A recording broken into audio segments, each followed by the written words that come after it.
नमस्कार मित्रांनो. आंतरराष्ट्रीय योग दिनाचं औचित्य साधून सुखायू फाउंडेशन कराड फाउंडेशनचे अध्यक्ष वैद्य नचिकेत, कार्यवाह वैद्य मिहिर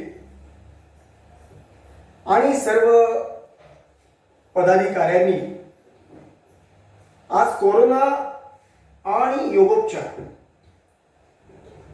या विषयावरती व्याख्यान देण्याकरता मला इथे आमंत्रित केलं.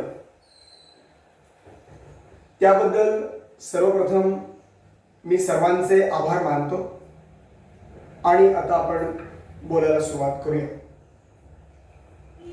कोरोनाचा गेला 1.5 वर्षाचा काळ हा सर्वांसाठीच भयावह, अस्वस्थ करणारा आणि अत्यंतिक वेदना देणारा असा होता. अजूनही ते चालूच आहे. या महामारीच्या काळामध्ये प्रामुख्याने 2 गोष्टी घडताना दिसत आहेत. एक म्हणजे कोरोनाचा व्हायरस आपल्या शरीरामध्ये चंचू प्रवेश करतो आणि नंतर आधी फुफ्फुसांवर हल्ला आणि मग हळूहळू आपली पायामुळे रुजवत आपल्या सर्व शरीरावरती कब्जा करतो. सर्व शरीरावरती परिणाम दिसतात, लक्षणं दिसायला लागतात.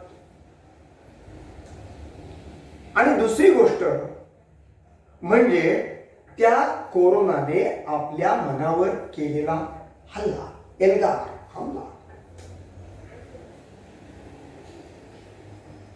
त्यामुळे मनाची होणारी ससेहोलपट, अस्वस्थता, मनावरती येणारा ताण आणि शेवटी अगतिकता आणि आत्यंतिक निराशा, ज्याला इंग्लिशमध्ये डिप्रेशन म्हणतात. मग आज आपल्याला काय करायचं आहे? तर आपल्या मनावरती जो ताण येतोय, की असं म्हणतात की ताण ही जशी रेशमाची गाठ असते तशी ती बसलेली असते, सुटता सुटत नाही असं म्हणतात. पण आपण आज ही गाठ सोडवणार आहोत आणि त्यासाठी प्राणायामाचा आपण आधार घेणार आहोत. म्हणजे व्याख्यान कसं असणार आहे की प्राणायाम म्हणजे काय, प्राणायामाची सुरुवात, प्राणायामाची पूर्वतयारी, त्यातून ध्यानाकडे कसं वळायचं, नंतर अगदी थोडक्यात आपला आहार विहार कसा हवा, आपण झोप किती घ्यावी, कोणती काळजी घ्यावी, इत्यादी गोष्टी अगदी थोडक्यात आज आपण पाहणार आहोत. मनावरचा ताण कमी करण्यासाठी आधी आपल्याला एका जागी शांत बसावं लागेल. शांत बसायचं म्हणजे आपलं शरीर, आपल्या शरीराचा कोणताही भाग आपल्याला हलू द्यायचा नाही, ही प्रमुख अट आहे. 2 हात सैलसर गुडघ्यांवर ठेवा, पाठीचा कणा सरळ ठेवा, डोळे अलगद मिटायचा प्रयत्न करा आणि तुमच्या नाकपुड्यांमधून आत येणारा थंड श्वास आणि नाकपुड्यांमधून बाहेर पडणारा थोडासा कोमट असा उच्छ्वास, याच्याकडे लक्ष देत थांबायचं.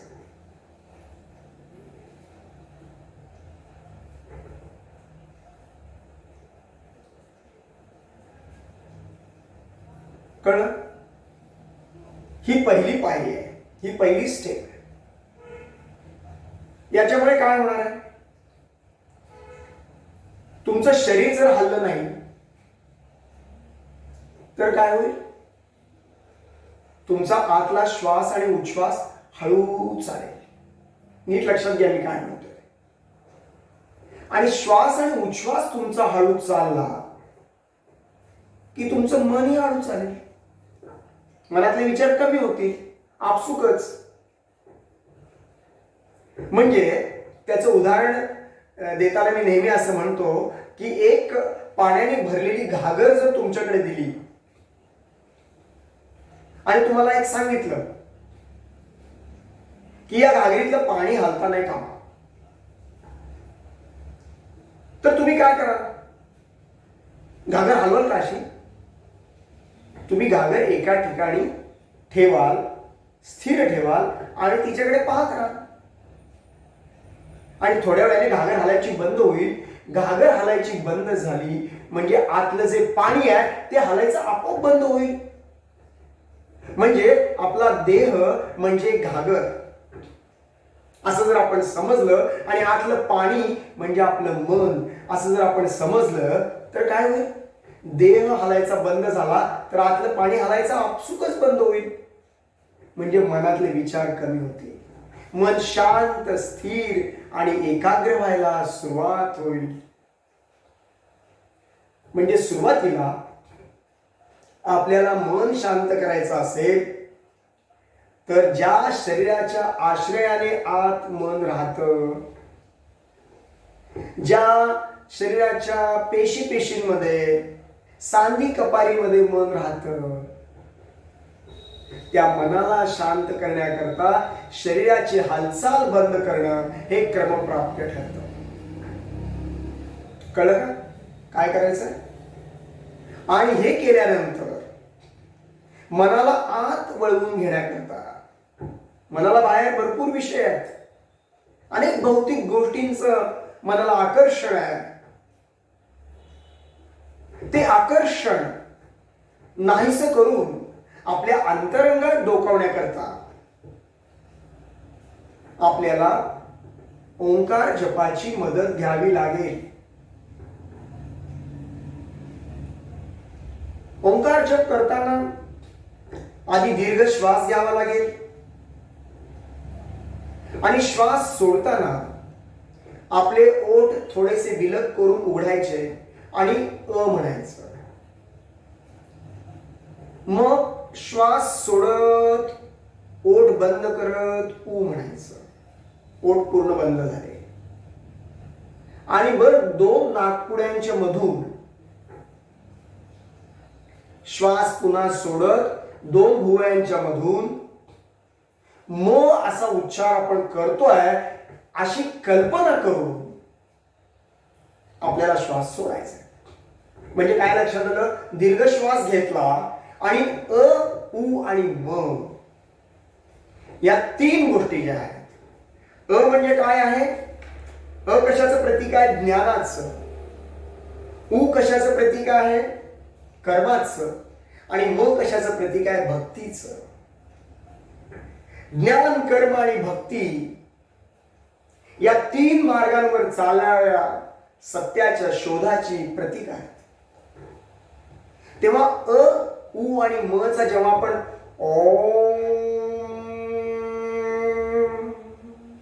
करायला लागू तेव्हा आपल्या शरीरामध्ये आणि आपल्या मनामध्ये जी स्पंदनं, जी व्हायब्रेशन्स निर्माण होतील आणि त्यामुळे आपल्या शरीरामध्ये आणि मनामध्ये जे सकारात्मक बदल होतील ते अद्भुत असतील, विलक्षण असतील.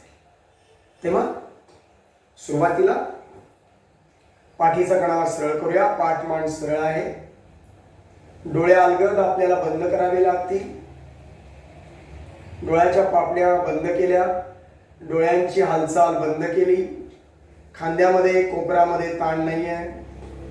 दोन हात गुडघ्यांवर सैलसर ठेवलेले आहेत. जीभ हलवायची नाहीये. दीर्घ श्वास घ्यायचा असा. सोडताना म्हणायचं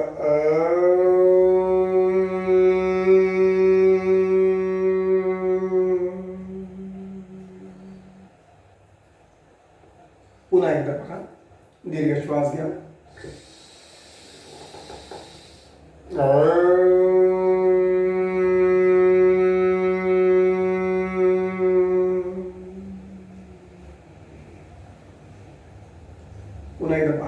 दीर्घ श्वास घ्या.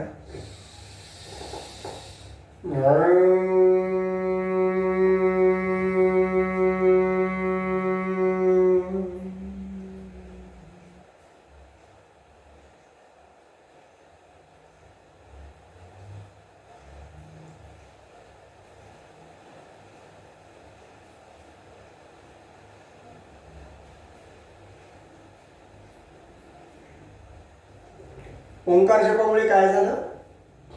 आपलं मन शांत, स्थिर आणि एकाग्र व्हायला लागलं. परंतु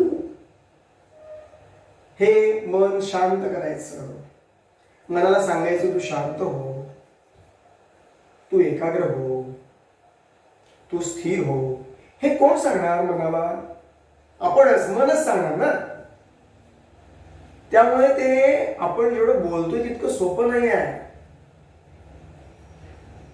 तुम्ही जरी ओंकार केला तरी तुमच्या मनात विचार येणारच, येतातच. मग तुम्ही म्हणाल की कसले येतात विचार? तर मला वाटतं की सुरुवातीला वाईट येतात आणि ओंकार जपाचा खूप अभ्यास केला, 11 वेळा, 21 वेळा, 51 वेळा, की मग चांगले विचार यायला लागतात. पण विचार येतातच. मग आता विचार नाहीसे कसे करायचे? तर मनाला आता कशात तरी गुंतवायचं. गुंतता हृदय हे म्हणतात ना, आपण काय म्हणूया, गुंतता मन हे. मन खूप चमत्कारिक गोष्ट आहे. माझ्या मन वढाय वढाय पुस्तकामध्ये ह्या सगळ्या गोष्टी मी विस्तृतपणे मांडलेल्या, की काय होतं एक्झॅक्टली, मन म्हणजे काय असतं, मनाला मन का म्हणतात, इथपासून सुरुवात करूया. मनाला मन म्हणतात त्याचं कारण मन्यते इति मना. आपल्या शरीरामध्ये चिंतन करणारी, मनन करणारी काहीतरी गोष्ट आहे, ती गोष्ट म्हणजे मन. ती विचार करणारच, ती चिंतन करणारच, ती मनन करणारच. आणि त्या मनाला गुंतवण्यासाठी आपण प्राणायामाचा अभ्यास करायचा आहे. कारण हा जो कोरोना किंवा हा जो महामारीचा काळ आहे, त्याच्यामध्ये सर्वात आधी मनाला फटका बसतोय, दिसून येतंय. माणसं निराश व्हायला लागले, डिप्रेशन मध्ये जायला लागले. त्यात आपल्याला जायचंच नाहीये, निराशा नकोच आहे. आणि एकदा निराशाच आपण टाळली की आशेचा जन्म.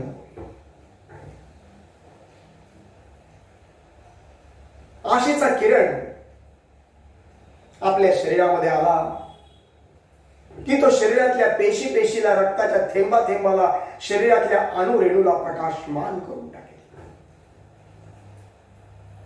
म्हणून सुरुवातीला आपण स्थिर बसायचं प्रॅक्टिस केलं, मग आपण ओंकार जपाचा सराव केला, आणि मग आता आपण प्राणायामाची सुरुवात करणार आहोत. प्राणायामाची सुरुवात करताना आपण आधी दीर्घ श्वास आणि उच्छ्वास घेणार आहोत. म्हणजे काय करणार आहोत आपण बघूया. अर्थातच पाठीचा कणा सरळ, डोळे अलगद मिटलेले, जीभ जड करायची, जीभ हलवायची नाही, या गोष्टी फार महत्वाच्या आहेत. कान आणि डोळे ह्या मनाच्या खिडक्या आहेत. त्यामुळे कान आणि डोळे बंद केले की निम्म काम आपलं सोपं झालं, असं आमचे अय्यंगार गुरुजी म्हणायचे की मनाच्या खिडक्या आधी बंद करा. म्हणून काय करतोय आपण, डोळे बंद करतोय आणि कानाला काही बाहेरचं ऐकायचं नाही. म्हणजे घरातली सगळी जी साधनं आहेत, तुमचा मोबाईल असेल, तुमचा टीव्ही असेल, सगळं बंद करून आपण आधी ओंकार जप आणि मग प्राणायाम आणि मग ध्यानाचा अभ्यास करायचा. पाठीचा कणा सरळ, डोळे अलगद मी बंद केलेत आणि जीभ मी जड केली. दीर्घ श्वास मी घेणार आहे. श्वास घेताना थोडस पोट फुगलेलं असेल, पण छाती जास्तीत जास्त माझी फुगलेली असेल आणि 2 फुफ्फुसांमध्ये जास्तीत जास्त हवा घेण्याचा मी प्रयत्न करणार आहे. आणि सोडताना ती मी हवा थोडीशी जास्त प्रमाणात सोडायचा प्रयत्न करणार आहे. पण सुरुवातीला आपण काय करूया, श्वास घेऊया आणि आधी सोडूया. म्हणजे काय होतं बघूया. नाकाने श्वास घ्यायचा आहे दोन्ही नाकपुड्यातून. बघा, दीर्घ श्वास घेऊया, श्वास सोडूया, तेवढाच. पुन्हा एकदा पहा, श्वास घेऊया, श्वास सोडूया, श्वास घेऊया, श्वास सोडूया. म्हणजे श्वास घेतला म्हणजे आपण बाहेरचा प्राणवायू ऑक्सिजन आत घेतला, तो ऑक्सिजन शरीराने वापरला, शरीराला तो हवा आहे, एनर्जी म्हणून हवा आहे, ऊर्जा म्हणून हवा आहे, कॅलरीज म्हणून हवा आहे, तो शरीराने वापरला आणि वापरल्यानंतर त्याचं रूपांतर कार्बन डायऑक्साईड मध्ये झालं, तो उच्छ्वासामध्ये बाहेर टाकून दिला. आता आपण जो श्वास आत घेतो त्या क्रियेला योगशास्त्रामध्ये पूरक असे म्हणतात. कदाचित आपल्या सर्वांना ही गोष्ट माहिती आहे. आणि नाकपुड्यांमधून जो श्वास बाहेर टाकला जातो त्याला रेचक असे म्हणतात. आता आपण काय केलं, जितका श्वास घेतला तितकाच बाहेर टाकला. म्हणजे काय त्याला म्हणतात, समपूरक, समश्वसन, समपूरक, समरेचक, समप्राणायाम केला. आता काय करूया, आपण श्वास थोडासा कमी घेऊया. कारण काय व्हायला लागले, आपण दीर्घ श्वास घेताना जास्त जर शक्ती लावली तर म्हणावा तितक्या प्रमाणामध्ये श्वास बाहेर पडताना दिसत नाही. हो ना, मी म्हणतो ते खरं आहे ना, बरोबर आहे ना. हा, तुम्हाला लक्षात आलंय, तर तुम्हाला अनुभव येईलच, करून पाहतो. म्हणून आता काय करूया आपण, की श्वास थोडा कमी घेऊया आणि उच्छ्वास मात्र जास्त करायचा प्रयत्न करू, जास्त सोडायचा. म्हणजे पहा, दीर्घ श्वास घ्या, श्वास जास्त सोडा,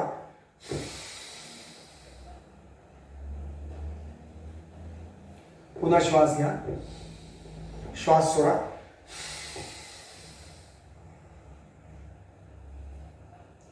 पुन्हा श्वास घ्या, श्वास जास्त सोडा,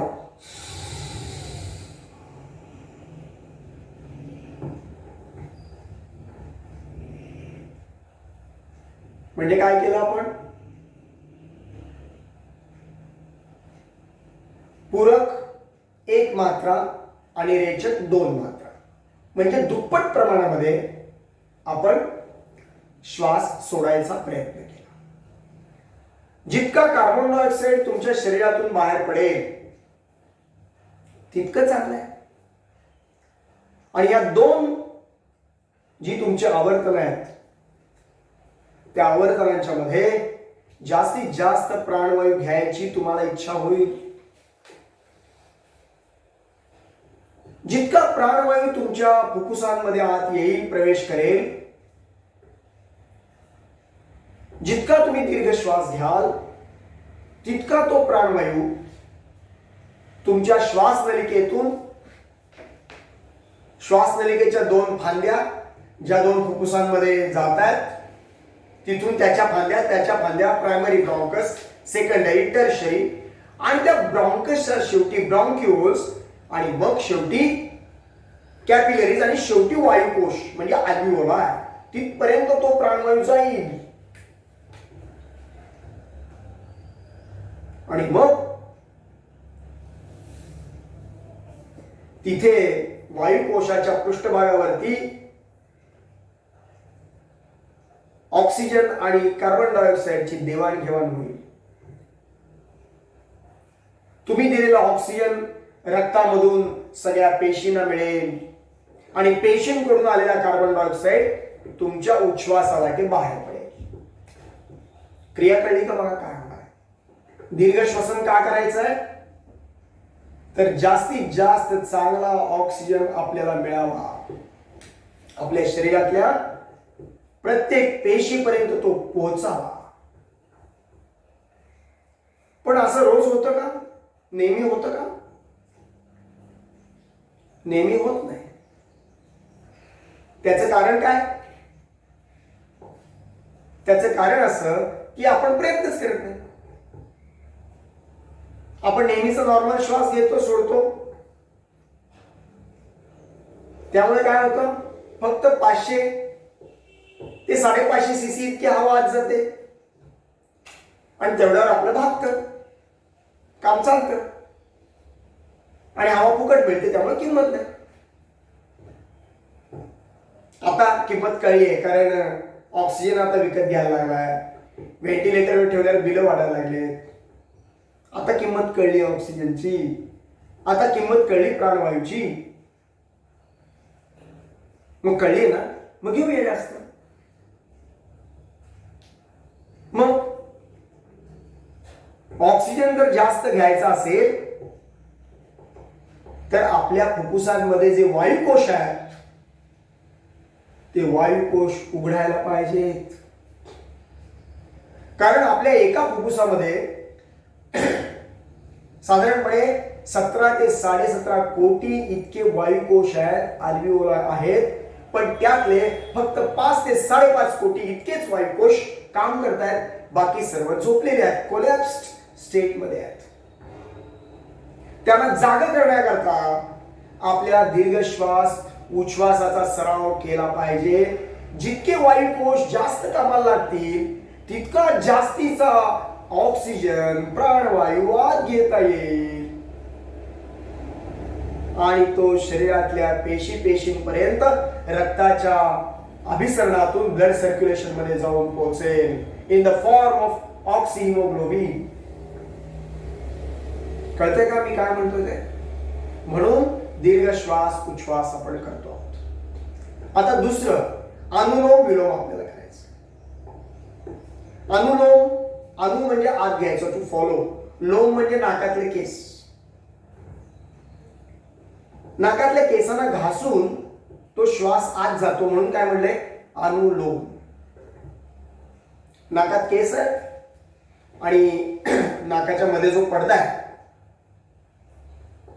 त्या पडद्याला दोन्ही बाजूला टर्बिनेट्स आहेत. त्या टर्बिनेट्सना त्या नाकातल्या केसांना घासून तो श्वास आत जाईल, थोडासा गरम होईल, कोमट होईल, आत जाईल. त्यामुळे फुफ्फुसांना त्रास होणार नाही. म्हणून नाकाने श्वास घेण्याकरता नाकपुड्या देवाने दिलेल्या आहेत. तसं तोंडाने घेता येतो, पण तो कारण परत नाही. जेव्हा नाक गच्च असेल, चोंदलेला आहे, दमा झालाय, तेव्हाच आपण तोंडाने श्वास घेतो. अन्यथा नाकानेच घ्यायचा आहे, त्यासाठीच नाकपुडे दिलेत. आता मी काय करणार आहे? डाव्या नाकपुडीने श्वास घेणार, उजवीने सोडणार. जेव्हा आपण सोडतो त्याला काय म्हणतात? विलोम. विलोम म्हणजे काय?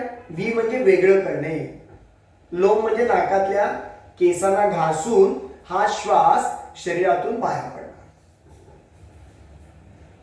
अनुलोम म्हणजे टू फॉलो, आत घ्यायचा, आणि विलोम म्हणजे टू सेग्रिगेट, विलग करायचा, to separate from the body. लक्षात येतं? आता मी काय करतोय बघा. उजवा अंगठा माझा उजव्या नाकपुडीच्या मुळाशी मी ठेवलाय. उजव्या हाताची शेवटची 2 बोटं म्हणजे रिंग फिंगर आणि लिटिल फिंगर मी डाव्या नाकपुडीच्या मुळाशी ठेवणार आहे. आणि नंबर 2 आणि 3 म्हणजे इंडेक्स फिंगर आणि मिडल फिंगर मी माझ्या 2 भुवयांच्या मध्यभागी ठेवले. लक्षात येते का बघा. उजवी नाकपुडी बंद केली आहे. डाव्या नाकपुडीच्या मुळाशी 3 नंबरचं बोट, अनामिका आणि करंगळी ठेवलेली आहे. थोडीशी डावी नाकपुडी मी नॅरो केलेली आहे. डाव्या नाकपुडीने मी श्वास घेणार आहे. पहा, घेतला.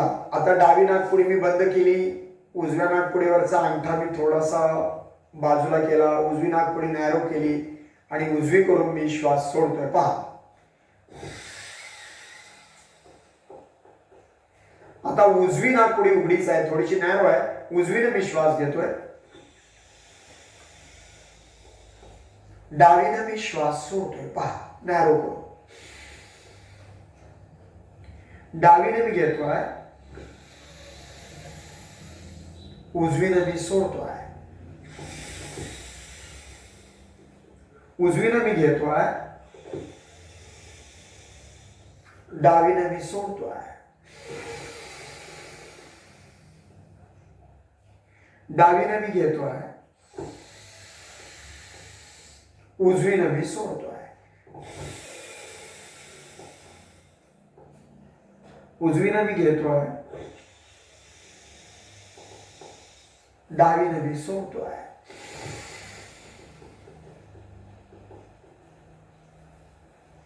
अनुलोम विलोम. काय होणार याच्यामुळे? नाकपुड्यांची शुद्धी होणार, नासिका पुड्या सगळ्या शुद्ध होणार, स्वच्छ होणार. आणि काय होईल? श्वासाचा अडथळा कमी होणार, श्वास उच्छ्वास करायला सोपं जाणार. म्हणून अनुलोम विलोम आपल्याला करावा लागेल. त्यामुळे आणि काय होणार आहे? अनुलोम विलोममुळे आकलन शक्ती वाढणार आहे तुमची, डोळ्यांना चांगला आहे, स्मरणशक्ती वाढणार. त्यामुळे अनुलोम विलोम आपण केला पाहिजे. परंतु जर तुमचं नाकाचा हाड वाढलेला असेल, तुमचे कान फुटलेले असतील, नाक चोंदलेलं असेल, किंवा जर आतले टर्बिनेट्स तुमचे मोठे झालेत, हायपरट्रॉफी आहे, तर मात्र मग अनुलोम विलोम करू नका, तज्ज्ञांचा सल्ला घ्या. अनुलोम विलोमचं कळलं काय करायचं? नाकपुड्या शुद्धी करण्याकरता प्राणायामाची पूर्वतयारी म्हणून दुसरा टप्पा आपण पाहिला, अनुलोम विलोम आपल्याला केला पाहिजे. नीट लक्षात आलं? डावीने घ्यायचा, उजवीने सोडायचा, उजवीने घ्यायचा, डावीने सोडायचं. 3 वेळा आपण केलं. सुरुवात डाव्या नाकपुडीनेच केली आणि शेवट सुद्धा डाव्या नाकपुडीनेच केला. कळलं का? आता तिसरी, आता प्राणायामाची तिसरी जी तयारी आहे, पूर्वतयारी अर्थातच, ती म्हणजे नाडी शोधन. नाडी शोधन किंवा काही लोक नाडी शुद्धी म्हणतात, कोण चक्रावर्त प्राणायाम म्हणतं, जे काय तुम्हाला म्हणायचं ते म्हणा. पण त्याचा फायदा आपल्या शरीराला आणि मनाला झाला की बस. म्हणजे काय होणार आहे? नाडी शोधनचा फायदा होणार आहे, तुम्हाला शांत झोप पहिल्यांदा लागायला सुरुवात होणार. कारण नावच आहे नाडी शोधन, म्हणजे शरीराची शुद्धी. शरीरामध्ये जे सगळे मार्ग आहेत, ज्या पोकळ्या आहेत, जी स्रोतस आहेत, ती सगळी स्वच्छ आणि शुद्ध होणार आहेत. आणि त्यामुळे आपल्याला नाडी शोधन प्राणायाम केला पाहिजे. शिव संहिता म्हणते शरीरातल्या 72,000 नाड्या शुद्ध करण्याचं सामर्थ्य या नाडी शोधनामध्ये आहे. आपण पाहूया काय होतं. नाडी शोधन म्हणजे मगाशी प्रमाणेच अनुलोम विलोम सारखंच आहे, फक्त मध्ये श्वास थांबवायचा आहे. त्याला काय म्हणतात योगशास्त्राच्या भाषेमध्ये? कुंभक म्हणतात. तर आपण काय करायचं? मध्ये एकदा श्वास थांबवायचा आणि मग सोडायचा, एवढाच फरक करायचा. आता पहा पुन्हा एकदा, शेवटची 2 बोटं डाव्या नाकपुडीजवळ, उजवा अंगठा उजव्या नाकपुडीच्या मुळाशी, उजव्या हाताने अंगठ्याने उजवी नाकपुडी बंद, शेवटच्या 2 बोटांनी डावी नाकपुडी नॅरो केलेली, 2 बोटं भुवयाच्या मध्यभागी. डावीने मी आता श्वास घेतोय आणि नाकपुड्या दोन्ही मी बंद करून टाकल्या. आता मी थांबलो, अंतर कुंभ.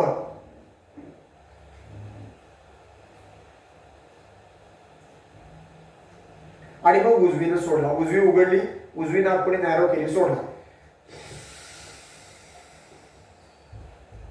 आता उजवीने घेतला,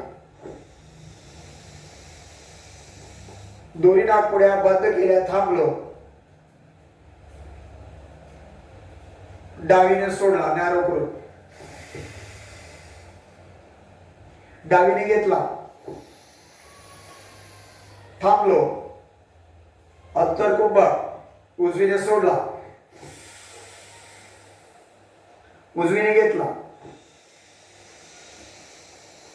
थांबलो, डावीने सोडला. कळलं? म्हणजे श्वास घ्यायचा, तो थोडा वेळ आत कोंडायचा आणि मग तो श्वास सोडायचा. म्हणजे हा अंतरकुंभकातली नाडी शुद्धी किंवा नाडी शोधन आता आपण पाहिलं. आता काय करायचं? डावीने श्वास घ्यायचा, उजवीने सोडायचा आणि सोडल्यानंतर आता नाकपुड्या बंद करायच्या. लक्षात आलं का? बघा, मगाशी आपण श्वास घेतल्यानंतर नाकपुड्या बंद करून श्वास आत कोंडला होता, आता श्वास कोंडायचा नाहीये. आता डावीने घेतला, उजवीने सोडला, सोडल्यानंतर नाक बंद करायचं. फरक लक्षात घ्या. याला काय म्हणतात? बाह्य कुंभकातली नाडी शुद्धी. लक्षात येते का?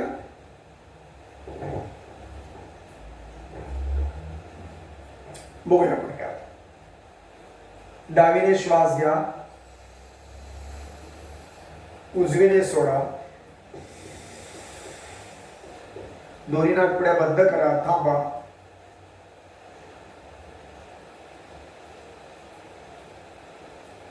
उजवीने घ्या, डावीने सोडा, थांबा. बाह्य कुंभक.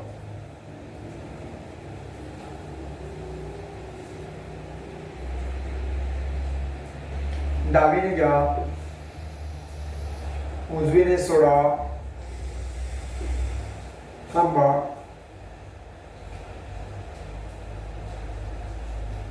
उजवीने घ्या, डावीने सोडा, थांबा.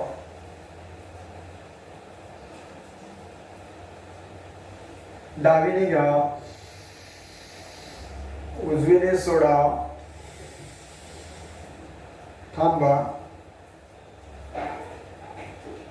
उजवीने घ्या, डावीने सोडा, थांबा.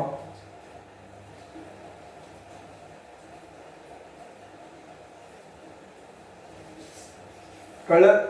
म्हणजे याची सुरुवात सुद्धा डाव्या नाकपुडीने केली आणि शेवट सुद्धा डाव्या नाकपुडीने केला. कळलं का? नाडी शोधन. नाडी शोधन कशासाठी करायचं आहे? तर शांत झोप लागण्याकरता. आणि आपल्या शरीरामध्ये जे एंडोक्राइन ग्लँड्स आहेत, ज्या अंतःस्रावी ग्रंथी आहेत, त्यांचं कार्य सुधारण्याकरता नाडी शोधन. आता करायचंय शेवटचं प्राणायामाची पूर्व तयारी. कपालभाती. कपाल म्हणजे कवटी, भाती म्हणजे चमकणे. त्याच्यामध्ये काय चमकताना वगैरे दिसणार नाही बरं. पण आपल्या कवटीमधली जी इंद्रिय आहे, आपल्या कवटीमध्ये आज जे मेंदू आहे, ज्या मेंदूच्या वरती जे सगळे सेंटर्स आहेत, मग स्मरण शक्तीचं सेंटर आहे, निर्णय शक्तीचं आहे, विचार करायचा आहे, आपल्या श्वास उच्छ्वासाचा आहे, सगळ्या सेंटरची कामं चांगली व्हावीत म्हणून कपालभाती करायची. शिवाय चेहऱ्यावरच्या स्नायूंना व्यायाम होणार आहे, पोटाच्या स्नायूंना व्यायाम होणार आहे, पोट साफ होणार आहे, भूक चांगली लागणार आहे. किती फायदे आहेत. पोटाचं फॅट कमी होणार आहे, चेहऱ्यावरच्या मोळ्या, पुटकुळ्या, वांग सगळं निघून जाणार आहे म्हणून कपालभाती करायचे. आता मला वाटतंय चेहरा छान दिसतोय म्हणले सगळ्यांच्या चेहऱ्यावर एक प्रकारची तका केली सगळ्या, तर करा ना कपालभाती. बघूया आता आपण शिकूया कपालभाती कशी करायची. पहिल्यांदा एक दीर्घ श्वास घ्यायचा आणि सोडायचा. पहा, सोडला. आता एक छोटासा घ्यायचा आणि काय करायचं, पोटाला पण बाहेर झटका द्यायचा आणि नाकातनं दीर्घ उच्छ्वास, जलद उच्छ्वास करायचा, शिंकरल्यासारखं.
आता श्वास सुरू होतो बघा.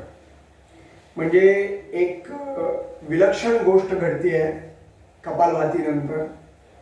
म्हणजे काही न करता आपला श्वास आपोआप थांबतोय. म्हणजे काही अंशी ऑटोनॉमस नर्वस सिस्टीम किंवा श्वसन संस्था आपल्या ताब्यात यायला लागते. खूप विलक्षण आहे, खूप छान वाटतं. कपालभातीनंतर आपोआप श्वास थांबतो, त्याला एफर्टलेस ब्रेथ होल्ड म्हणतात. आणि इतकं छान वाटतं तुम्हाला सांगू. त्यामुळे कपालभाती ही अशी मध्यम आधी तुम्ही शिका आणि मग दीर्घ कपालभाती आणि जलद कपालभाती नंतर करा. ज्यांना हृदयाचे विकार आहेत त्यांनी दीर्घ कपालभाती करायची, म्हणजे अगदी हळू स्ट्रोक द्यायचे. असे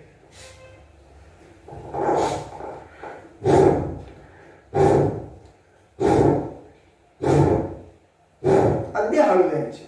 आणि जलद म्हणजे काय होणार आहे, ज्यांना काही त्रास नाही तरुण मुलांनी जलद कपालभाती, म्हणजे ज्यांना वजन कमी करायचे त्यांनी अशी.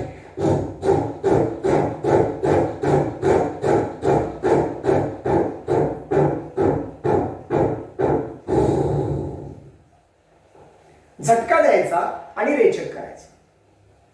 म्हणजे काय होतं, दोन जे प्रयत्नपूर्वक रेचक आहेत त्याच्यामध्ये आपोआप ऑक्सिजन आत येतो, त्याला प्रयत्न शून्य पूरक म्हणतात. अतिशय गंमत आहे. कपालभाती अवश्य करा. ही प्राणायामाची तयारी जी आहे, म्हणजे दीर्घ श्वास उच्छ्वास, अनुलोम विलोम, नाडी शोधन आणि कपालभाती हे केल्यानंतर आपण प्राणायामाचे काही जे थोडेसे मी मॉडिफाय केलेले जे प्रकार आहेत की ज्यामुळे आपल्या फुफ्फुसांची कार्यक्षमता वाढणार आहे, आपल्या श्वसन संस्थेची कार्यक्षमता वाढणार आहे आणि कोरोनाच काय कुठलाच व्हायरस आपल्या शरीरात यायला नको अशी आपली प्रतिकार शक्ती तयार करायची आहे, घडवायची आहे. आणि म्हणून आज आपण पुढचे प्राणायाम आता शिकायचे आहेत. कारण तुम्ही नुसती प्राणायामाची पूर्वतयारी जरी केलीत तरी तुमच्या शरीरामध्ये बदल दिसणार, खूप चांगले बदल दिसणार. पण जर ही पूर्वतयारी करून जर तुम्ही आणि मी शिकवलेले प्राणायामाचे जे पुढचे प्रकार आहेत थोडेसे मी मॉडिफाय केले पारंपरिक मध्ये, 20 मिनिटं जर तुम्ही केलं, 20-25 मिनिटं, तर अद्भुत, अकल्पनीय आणि अविश्वसनीय असे परिणाम, असे बदल तुमच्या शरीरात आणि मनात दिसल्याशिवाय राहणार नाही. आणि मग कन्नडमध्ये एक संत म्हणतात त्याप्रमाणे अष्टक्के येष्टू इष्टक्के इष्टू असं होऊन जाईल. एवढंच जर केलं तर एवढे परिणाम दिसतात, मग जास्त केलं तर काय होईल, शरीरच बदलून जाईल, आतलं मनच बदलून जाईल. शेवटी हे बदल कोण करणार आहे, आपणच करणार आहे. मग आपणच केलं पाहिजे, दुसरं कोण करायला येणार आहे आपल्यासाठी, कोणी येणार नाही. आणि म्हणून पुढची आता आपण पुढच्या ज्या क्रिया आहेत त्या आपण बघूया. आता प्राणायामाची पूर्वतयारी केली, ही कशा करता केली, तर कुठची जंतू, बॅक्टेरिया, व्हायरस, विषाणू आपल्या नाकपुड्यांमधून आत येऊ नयेत. कोरोना येतो कुठून, आत नाकपुड्यांमधून येतो, बरोबर आहे. कोणी शिंकलं, कोणी थुंकलं, त्याला कोरोना झाला असेल आणि तर त्या थुंकीतनं किंवा त्याच्या नाकातल्या स्त्रावांमधनं तो इथं आला आणि आत गेला तर, पण आत त्याला जाऊच द्यायचं नाही ना, इतकी प्रतिकार शक्ती तयार करायची ना, कशाला तो आत जातो. आणि म्हणून आपण आता श्वसनातल्या काही क्रिया त्याकरता शिकूया. पहिली आहे दीर्घ श्वास घ्या आणि दीर्घ सोडा. मगाशी शिकवली त्याप्रमाणे ती पुन्हा एकदा मी करून दाखवतो. पाठीचा कणा सरळ, डोळ्यालगत मिटलेले, सगळं शरीर, खांदे कोपर शिथिल सोडले. हे पहा, सोडायचा, घ्यायचा, सोडायचा, घ्यायचा, सोडायचा,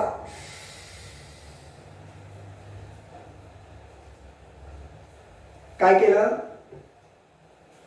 नाकाने घेतला, नाकाने सोडला.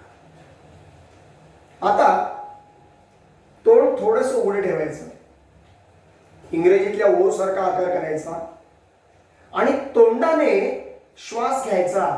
बघा आता काय करायचं, वेगळी क्रिया आहे. तोंडाने श्वास घ्यायचा, भरपूर घ्यायचा घ्यायचा घ्यायचा घ्यायचा आणि तोंड बंद करायचं आणि नाक पण बंद करून तो श्वास आत कोंडायचा. अर्थात याकरता तुमचं पोट रिकामं असणं महत्वाचं आहे. प्राणायामामध्ये सगळ्यात महत्वाची सूचना काय, तुमचं पोट रिकामं असायला पाहिजे. सकाळच्या वेळा केला तर उत्तम. उघड्यावरती बागेत टेरेसवर करायचं नाही, आपल्या आतल्या खोलीमध्ये करायचा, जिथं स्वच्छ सूर्यप्रकाश येईल, जिथं हवा खेळती असेल, स्वच्छ खोली आहे, त्याच्यामध्येच प्राणायाम करायचा आहे. नवशिक्या लोकांनी तर बाहेर अजिबात करायचा नाही. कळलं का? म्हणजे आता काय करायचं आहे, तोंडाने श्वास घ्यायचा, रोखून धरायचा शक्य तितका वेळ आणि सोडायचा. हे जितकं तुम्ही करायला लागाल तितका प्राणवायू ऑक्सिजन तुमच्या वायुकोशांपर्यंत जाऊन पोहोचेल. मगाशी सांगितल्याप्रमाणे तिथे ऑक्सिजन कार्बन डायऑक्साईडची देवाणघेवाण होईल आणि मग तो तुमच्या रक्तातून शरीरातल्या पेशीपर्यंत पोहोचेल. हे तुम्हाला दिवसातून 2-3 वेळा जितकं कराल तेवढं चांगलं आहे, कारण जास्तीत जास्त प्राणवायू तुम्हाला आत घेण्याचं एक टेक्निक आहे, लक्षात घ्या. दीर्घ श्वास मी तोंड उघडे ठेवून घेतोय, पहा.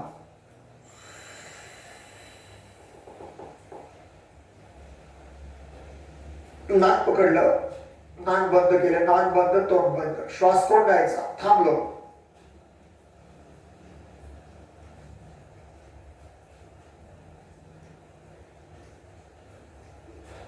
गुदमरायला लागलं, श्वास सोडला.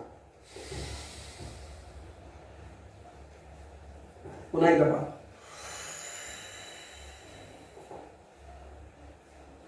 थांबलं, नाक पकडलं, नाक बंद, तोंड बंद,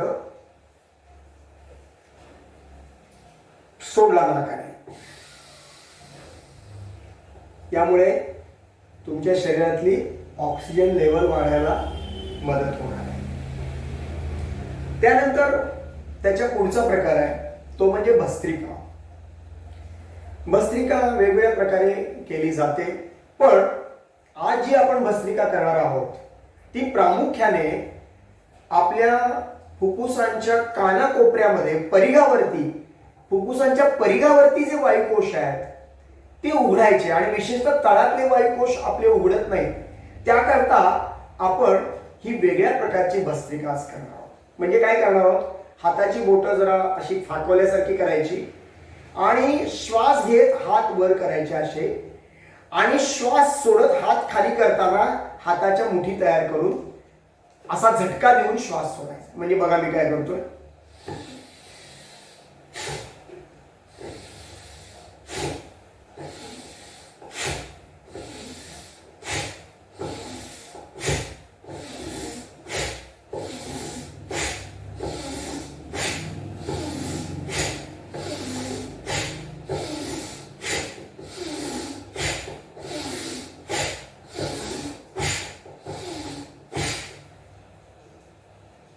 झटका दिला. त्यामुळे फुफ्फुसाच्या तळामध्ये जे वायुकोश आहेत ते उघडतात, तिथपर्यंत प्राणवायू जाऊन पोहोचतोय आणि जास्तीत जास्त प्राणवायू आत, चांगला प्राणवायू आत यायला मदत व्हायला लागली.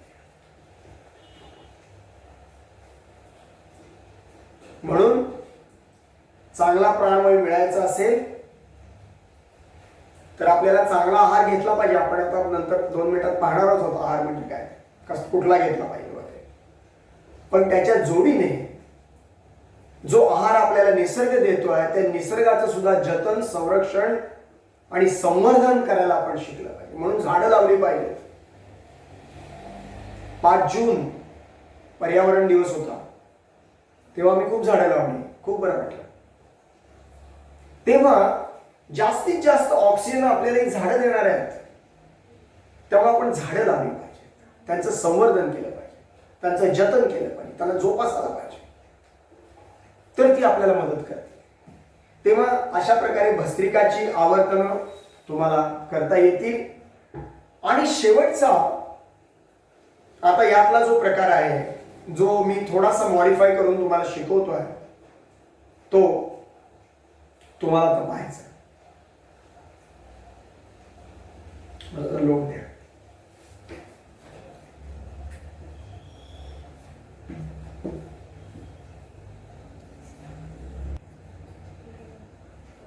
पोटावर पालथं झोपून आपल्या बरगड्यांना मसाज देऊन, म्हणजे बरगड्यांच्या मध्ये जे स्नायू आहेत, इंटरकॉस्टल मसल्स आहेत, त्यांना थोडासा हलका मसाज द्यायचा आणि प्रॉन पोझिशन मध्ये जास्तीत जास्त श्वास आत घ्यायचा प्रयत्न करायचा. असा तो थोडासा मॉडिफाय केलेला प्रकार आहे, तो आपण बघूया. मी दाखवतो आधी.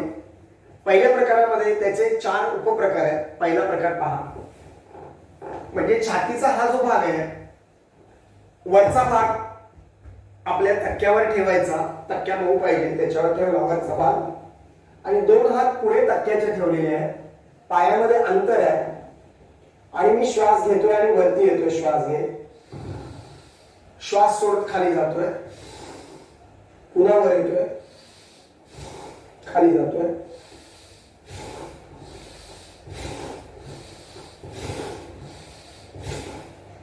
आता हा तक्क्या खाली घ्यायचा आणि छातीच्या खालच्या भागाला जवळ घ्यायचा, त्याच्यावर छातीचा भाग ठेवायचा आणि 2 हात तक्क्याच्या बाजूला टेकायचे आणि वर यायचं. श्वास घे,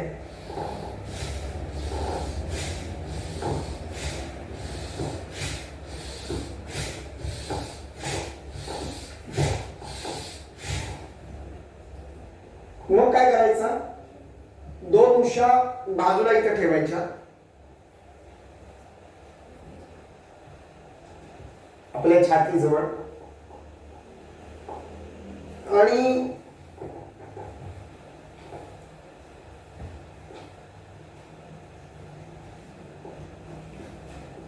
एक उशी गुडघ्याखाली, एक उशी पायाखाली.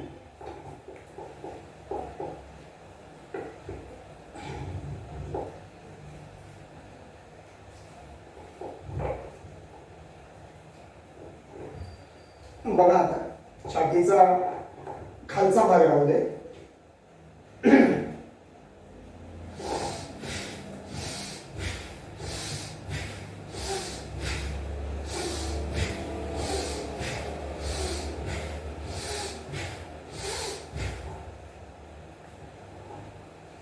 नंतर या उशा पुन्हा जागेवर ठेवायच्या. याचं काम झालेलं आहे. पुढचा प्रकार, उपप्रकार, त्याच्यामध्ये आता काय होतं की फुफ्फुसाचा वरचा भाग, मधला भाग, खालचा भाग, ह्याला मसाज झाला, इंटरकॉस्टल मसल काम करायला लागले, ते जास्त ताणले गेले, त्यामुळे आतली फुफ्फुस जास्त प्राणवायू जास्त आत घ्यायला लागली. आता आपण काय करायचं, एका कुशीवर झोपायचं, साईडने झोपायचं, लॅटरल पोझिशनला झोपायचं आणि हा जो छातीचा भाग आहे तिथले वायुकोश आहेत त्यांनाही जागा करायचं.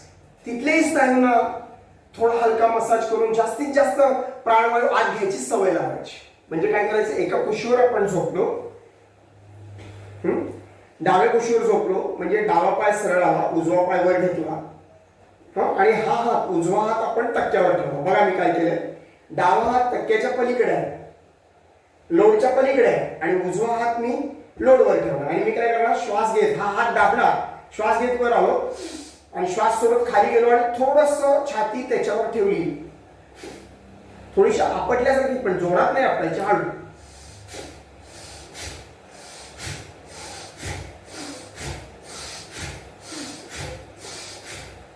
कळलं? आता या कुशीवर पहा काय होतंय. असंच केलं आपण. हा आता डाव्या कुशीवर झोपल्यावर उजवा पाय मी वर घेतला, उजवा हात तक्क्याच्या पलीकडे, डावा हात लोडच्या जवळ, लोडवरती सॉरी, आणि श्वास घेत वर आलो.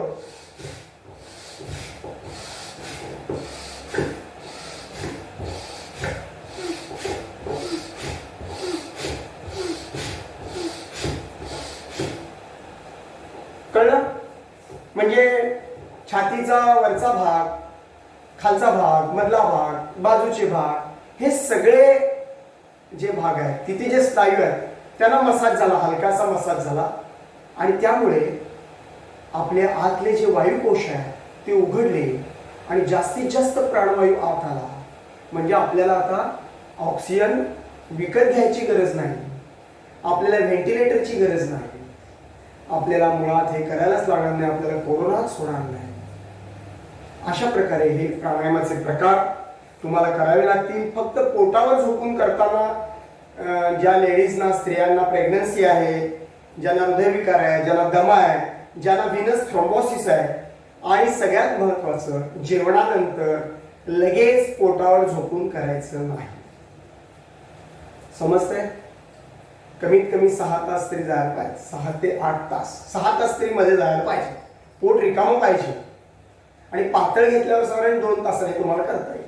घट्ट झाल्यावर 4 ते 6 तास पोट रिकामं पाहिजे, तरच तुम्हाला हे पोटावर झोपून करता येईल, त्याचे फायदे मिळतील. अशा प्रकारे आपल्याला हे आपण प्राणायामाचे प्रकार आता शिकलेलो आहे. आता महत्वाचं म्हणजे मला नेहमी विचारतात की आता आहाराचं काय करायचं. तर आहारामध्ये आपल्याला अँटीऑक्सिडंट जे आहेत, अँटीऑक्सिडंट म्हणजे आपल्या पेशीमध्ये कॅन्सर, हृदयविकार, डायबिटीस इत्यादी निर्माण करणारे काही फ्री रॅडिकल्स निर्माण होतात. त्या फ्री रॅडिकल्सला नाहीसे करणारे, त्यांची शक्ती कमी करणारे असे अँटीऑक्सिडंट आपल्या जेवणामध्ये असायला पाहिजे. ते कुठले? तर ते भरपूर आहे, पण आधी आपण हे फ्री रॅडिकल्स किंवा ही वाईट गोष्टी आपल्या पेशींमध्ये का निर्माण होतात ते बघूया. व्यसन, तंबाखू, सिगरेट, दारू, गुटखा किंवा कॅन्सरमध्ये दिले जाणाऱ्या केमोथेरपी, रेडिओथेरपी, ह्या सगळ्यांमुळे शरीरामध्ये हे विषारी भाव किंवा हे फ्री रॅडिकल्स निर्माण होतात आणि त्यामुळे आपल्याला आपल्या शरीराची रोगप्रतिकार शक्ती कमी होते आणि रोगप्रतिकार शक्ती कमी झाली की मग आपल्याला रोगराईसारखी होते. हे कोरोना वगैरे असले रोग कुणाला झाले तुम्ही पहा बरं. ज्यांना हृदयविकार आहे, ज्यांना कॅन्सर आहे, ज्यांना डायबिटीस आहे, ज्यांना एड्स झालेला आहे, ज्यांची प्रतिकारशक्ती कमी आहे त्यांनाच तो जास्त प्रमाणामध्ये झालेला दिसून येतोय. त्यामुळे आपल्याला आपल्या आहारामध्ये अँटीऑक्सिडंट गुणधर्माचे पदार्थ घ्यायला पाहिजेत. म्हणजे कुठचे? Vitamin C, vitamin E, selenium, carotenoids, beta carotenes, luteins आणि झिओझॅन्थिन हे जास्त असणारे पदार्थ खायला पाहिजे. म्हणजे कुठले?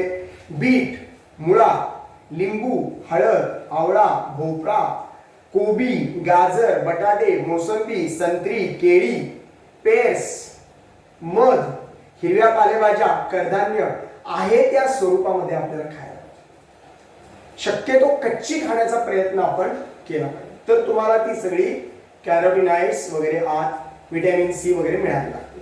आता विशेषतः जेवताना आपल्याला काय करायचं आहे? लिंबू आपल्याला पिळायचा, लिंबाची फोड तो पिळून टाकायचा, ते ऍसिड आपल्याला नको. लिंबाची साल आपण चावून खायची म्हणजे व्हिटॅमिन सी मिळेल. आवळा, मग तो पाकातला आवळा असला तर उत्तम, कारण तो कच्चा खाल्ला तर घसा बसेल, घसा दुखेल आणि भीती वाटेल घशात काय झालं आणि काय झालं का. त्याच्यापेक्षा पाकातला मोरावळा खाल्ला तर उत्तम, पोट पण साफ होईल, सगळं साफ होईल.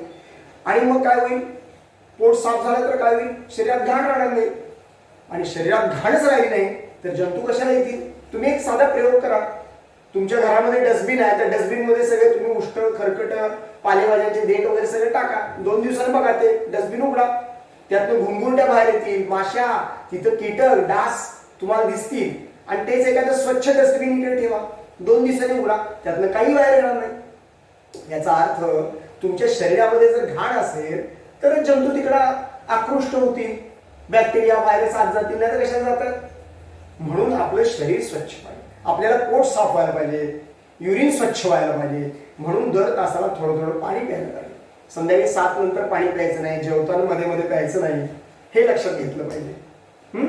किंवा जेवणानंतर तासाने प्यायचं किंवा जेवणापूर्वी तासभर आधी प्यायचं. अशा प्रकारे जेवताना पाणी प्यायचं नाही म्हणजे पचन डिस्टर्ब होणार नाही. पाणी नीट तुम्ही प्यायला तर लगेच स्वच्छ व्हायला लागेल. जर तुम्ही चावून चावून जेवण घेतलं, जेवणामध्ये चोथा, सगळं चोथा तुम्ही ठेवला पाहिजे. म्हणजे काय? म्हणजे कडधान्य, पालेभाज्या आहे त्या स्वरूपात खायच्या. गव्हाचं, ज्वारीचं पीठ चाळायचं नाही, न चाळता पिठं घ्यायची. किंवा भाज्यांचे देठ, पोकळा, मेथी, तांदूळ, जे काही तुम्ही खाता, आंबाडा, याचे देठ खायचे, देठ थोडं थोडं, एवढं जास्त काही जाणार नाही. आणि फळांच्या साली आणि फळांच्या बिया आहे त्या स्वरूपामध्ये कच्च्या चावून खायच्या. म्हणजे तुमच्या मोठ्या आतड्याला रफेज मिळेल आणि मोठ्या आतड्यामध्ये थोडा गॅस निर्माण होईल, मोठा आतडा फुगेल आणि त्याची हालचाल वाढून पोट स्वच्छ साफ व्हायला लागेल की मग तुमची रोग प्रतिकार शक्ती वाढेल, जास्तीत जास्त ऑक्सिजन तुम्हाला आत घेता येईल. तेव्हा हे लक्षात घ्या. म्हणजे आपल्याला अँटीऑक्सिडंट्स आपल्या आहारामध्ये सगळे मिळवायचे आहेत, पण 3 अँटीऑक्सिडंट माझ्या दृष्टीने मला महत्वाचे वाटतात. ते म्हणजे लिंबू, हळद आणि आवळा. हे 3 जर तुमच्या आहारात असतील तर तुम्हाला, मला वाटतं, पोटही साफ होईल आणि कुठलेही विषारी भाव तुमच्या शरीरामध्ये निर्माण होणार नाही. त्यानंतर याचा अर्थ असा की आपल्याला रोगराई व्हायला नको आहे, कोरोना व्हायला नको आहे, तर आपल्या सर्व सीझनमध्ये मिळणारी फळं, ऋतूनुसार मिळणारी फळं आपल्याला खायला पाहिजेत, पालेभाज्या खायला पाहिजेत, वेळेवर जेवण घ्यायला पाहिजे, शांतपणे जेवण चावून चावून 30 मिनिटं ते 40 मिनिटं खायचं आहे, गडबड करायची नाही. मगाशी सांगितल्याप्रमाणे जेवताना मध्ये मध्ये पाणी प्यायचं नाही, जेवणामध्ये चगळ चोथ्याचं प्रमाण ठेवायचं, नाचणी, ज्वारी, बाजरी, सातू याच्या भाकरी ज्या आहेत त्या खाल्ल्या पाहिजे. त्याच्यामध्ये चोथा आहे, गव्हामध्ये फारसा नाही आहे आणि गव्हामध्ये ग्लुटेन आहे, त्यामुळे ते शरीराला फारसं चांगलं नाही. म्हणजे हे जे सगळे मेजर आणि मायनर मिलेट्स आहेत, मिलेट्स त्याला म्हणतात, ज्वारी, बाजरी, नाचणी, सातू याच्या भाकरी, चटण्या, कोशिंबिरी, उसळ, हा सगळा जो भारतीय आहार आहे तो जितका आपण चावून चावून खाऊ तेवढा चगळ चोथा मोठ्या आतड्याला मिळेल, पोट साफ व्हायला लागेल. लक्षात आलं का? आणि ही सगळी धान्य, कडधान्य याच्यामध्ये काय आहे? फायटोकेमिकल्स आहे. फायटोकेमिकल्समुळे काय होईल? कोलेस्ट्रॉल कमी होईल आणि कोलेस्ट्रॉल कमी झाल्यामुळे कॅन्सर होण्याचं प्रमाण नाहीसं होईल. त्यामुळे अन्न कच्च्या स्वरूपात घ्यायचं, शिजवलं तर ते नीट शिजवायचं आणि पांढरे पदार्थ, फास्ट फूड, रेस्टॉरंट, जास्त प्रक्रिया केलेले पदार्थ, संस्कार केलेले पदार्थ खायचे बंद करायचे. पांढरे पदार्थ म्हणजे कुठचे? साबुदाणा, वरी, मीठ, साखर, दूध, ब्रेड हे जास्त प्रमाणात तुम्ही खाल्लं की तुमच्या शरीरामध्ये विषारी भाव निर्माण होणार, गॅसेस निर्माण होणार, पित्त निर्माण होणार आणि तुम्हाला त्रास व्हायला लागणार, रोगराई आत प्रवेश करायला लागणार. त्यामुळे आहाराचं हे आपण पाहिलं. आता विहारामध्ये वेळेवर उठलं पाहिजे, वेळेवर व्यायाम केला पाहिजे, सूर्यनमस्कार, योगासन, ओंकार जप, ध्यानधारणा, प्राणायाम हे सगळे विहारामध्ये, किंवा walking, gymming, cycling, dancing, aerobics जे तुम्हाला आवडते ते तुम्ही सकाळी तासभर करायला पाहिजे. म्हणजे जास्तीत जास्त निसर्गातला प्राणवायू, ऑक्सिजन आपल्याला मिळेल, आपलं शरीर तरतरीत ताजतवानं तजेलेदार दिसायला लागेल. आणि मग त्याच्या पुढे जाऊन वेळेवर झोप घ्यायला पाहिजे. 8 तासाची झोप, 7 ते 8 तास झोप घ्यायला पाहिजे. वेळेवर झोपायचं आहे, वेळेवर उठायचं आहे. मनावरचा ताण कमी करण्यासाठी आपल्याला इतरांशी हसायला पाहिजे, तोंड भरून बोलायला पाहिजे. आपलं दुःख, आपल्या वेदना, आपल्यावर आलेलं संकट, भीती ही आपण शेअर केली पाहिजे. खाली आपण व्हॉट्सअपमध्ये सगळं शेअर करतो, चॅटिंग करतो, पण हे शेअर केलं तर समोरचा तुम्हाला काहीतरी मार्ग सांगेल. तुम्हाला आता प्रत्यक्ष भेटता येत नाही मला माहिती आहे, पण तुम्हाला फोनवर बोलून तुमचं दुःख, तुमची भीती शेअर करता येईल आणि त्यातनं तुम्हाला काहीतरी मार्ग निघेल. आणि नेहमी मी सांगतो हे शेअर का करायचं? कारण आपल्याला ताण आल्यावर आपल्याला काय वाटतं की कुणीतरी येऊन आपल्याला समजावून सांगावं, कुणीतरी आपल्याला मदत करावी असं वाटतं ना. मग तेव्हा तुम्ही स्वतःला एक प्रश्न विचारला की तुम्ही दुसऱ्याला अशी मदत केव्हा केली आहे का? असा प्रश्न विचारा आणि मग तुम्हाला त्याचं उत्तर निश्चितपणे मिळेल. भूतकाळाचं चिंतन आणि भविष्यकाळाचा वेध घेणं आपल्याला बंद केलं पाहिजे. वर्तमान आणि वर्तमान क्षण यात आपण राहिलो तर मला वाटतं मनावरचा ताण कमी होईल. सगळ्यात महत्वाचं, स्वतःला कमी लेखायचं बंद केलं पाहिजे. मी कम नशिबी आहे, मी फुटक्या नशिबाचा आहे, RTO मलाच का पकडतो, माझ्या जेवणाच्या ताटातच केस का येतो, मी शॉवर खाली गेलो अंगाला तोंडाला साबण लावला की पाणी का जातं, मी पांढरे कपडे घातले की हमखास एक गाडी माझ्याजवळून जाते, माझ्या अंगावर घाण पाणी का उडवते, मी प्लॅटफॉर्मवर आलो की नेमकी माझ्या आधीच गाडी का जाते, सुटते आधी गाडी. असे काहीतरी छोटे मोठे स्ट्रेस, ज्याला युस्ट्रेस म्हणतात, ते घ्यायची आपल्याला सवय लागते आणि मग त्याचं मोठ्या स्ट्रेसमध्ये रूपांतर होतं. आणि मोठे स्ट्रेसेस किंवा काही फॅक्टर्स जे आपल्या शरीराला आणि मनाला त्रास द्यायला लागतात, तेव्हा हा ताण मनावरती ठेवायचा नाही आहे.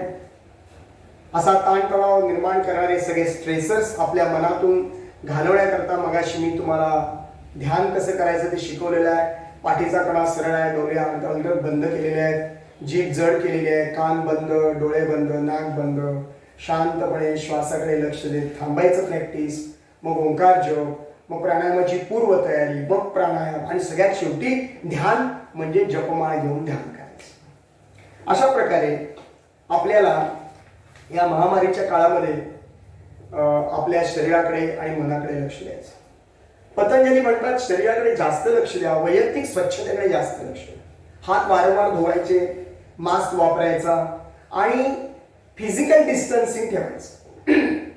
मी मुद्दाम सोशल डिस्टन्सिंग हा शब्द वापरलेला नाही.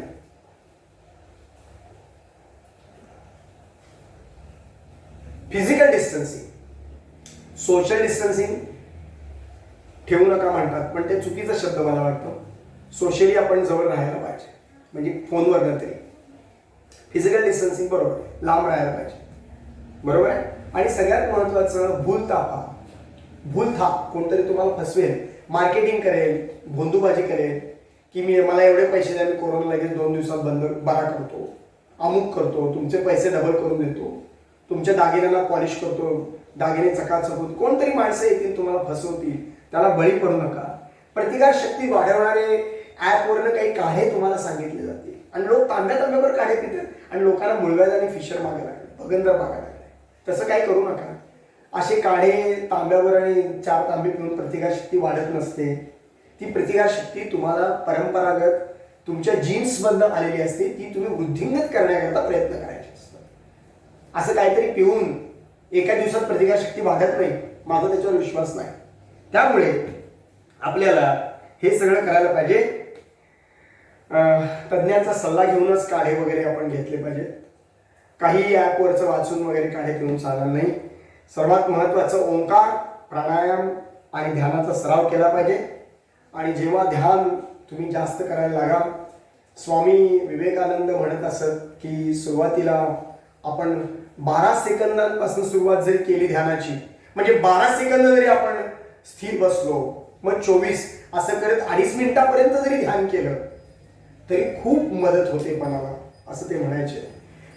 आपण ध्यान चांगलं करूया, म्हणजे काही दिवसांनी संत जसं म्हणतात की तुम्ही ध्यान चांगलं केलं तर तुमची भगवान श्रीकृष्णांसारखी स्थितप्रज्ञा अशी अवस्था होऊन जाईल. आणि मग भगवान श्रीकृष्ण राधेला म्हणायचे की राधे, सर्वांनी मला भेटी आणल्या, तू मला भेट काय आणली नाहीस. तेव्हा राधेनं त्यांना, श्रीकृष्णाला 3 भेटी दिल्या होत्या, 3 भेटवस्तू दिल्या होत्या. एक भेटवस्तू म्हणजे बासरी, पावा. तो पावा होता, त्या बासरीला 6 भोका आहेत, 6 छिद्र आहेत की ज्यातनं 7 सूर निघतात. 6 छिद्र म्हणजे कसली आहेत? काम, क्रोध, मोह, लोभ, मद आणि मत्सर. आणि यातनं खरं म्हणजे 6 सूर निघायला पाहिजेत, पण त्यातनं 7 सूर निघतात. गमतच आहे. सा रे ग म प ध नि सा. आणि हे 6 जे पहिले काम, क्रोध, लोभ, मोह हे सगळे घालवायचे आणि 7वा आरोग्याचा सूर त्यातनं, त्या बासरीतनं, या शरीर, बासरी म्हणजे शरीर, यातनं निघू दे असं श्रीकृष्णाला सुचवायचं आहे. त्याकरता ती भेटवस्तू ती राधेकडनं घेतलेली आहे. दुसरी भेटवस्तू राधेने दिलेली आहे ती म्हणजे मोराचं पीस, मोरपीस. मोरपिसाचा जो मोरपिशी रंग आहे तो निर्मलतेचं प्रतीक आहे. म्हणजे आपलं मन हे निर्मल व्हावं, निर्मल असावं आपण लहान मुलांसारखं निरागस कोमल मनाचे असावे राहावं असं श्रीकृष्ण सांगतात. आणि तिसरी भेटवस्तू राधेने दिलेली आहे वैजयंती माळ. ती वैजयंती माळ जी आहे ती वैजयंती माळ आपल्याला ती स्मरणीसारखं आपल्याला काम करते आहे. आणि ती गळ्यात घातल्यानंतर तिचा जप करायचा. आणि तो जप म्हणजे काय आहे की वाईट गोष्टी आणि सवयींपासून तुम्ही दूर राहा. फास्ट फूड, तळलेलं, मसालेदार, चमचमीत यापासून तुम्ही दूर राहा. हे सांगण्याकरता ती स्मरणी आपल्याजवळ पाहिजे. तिचा जप आपण सदैव केला पाहिजे. ही सांगणारी वैजयंती माळ श्रीकृष्णांच्या गळ्यामध्ये आहे. तेव्हा अशा प्रकारे आपल्याला ध्यानाच्या सरावाने चांगली अवस्था, स्थितप्रज्ञ अवस्था यायला लागते. आपल्या मनामधले सगळे ताणतणाव नाहीसे व्हायला लागतात. आणि म्हणून आपण ह्या गोष्टी केल्या पाहिजेत. म्हणजे आपल्या शरीरामध्ये आणि मनामध्ये जे सकारात्मक असे बदल घडून येतात ते निश्चितपणे तुम्हाला पुढे जाऊन फायदेशीर ठरतील. याबद्दल माझ्या मनामध्ये कोणतीही शंका नाही. शेवटी मी काय बोलू, शेवटी आम्ही आमच्या व्यसनमुक्ती केंद्रामध्ये नेहमी प्रार्थना म्हणतो. ती प्रार्थना मी शेवटी म्हणतो आणि आज इथे थांबतो. जे टाळणे अशक्य दे शक्ती दे सहाय्या. जे टाळणे अशक्य दे शक्ती दे सहाय्या. जे शक्य साध्य आहे निर्धार दे कराया. जे शक्य साध्य आहे निर्धार दे कराया. मज काय शक्य आहे अशक्य काय. मज काय शक्य आहे अशक्य काय. माझे मला कळाया दे बुद्धी देवराया. माझे मला कळाया दे बुद्धी देवराया. माझे मला कळाया दे बुद्धी देवराया. दे बुद्धी देवराया. दे बुद्धी देवराया. धन्यवाद.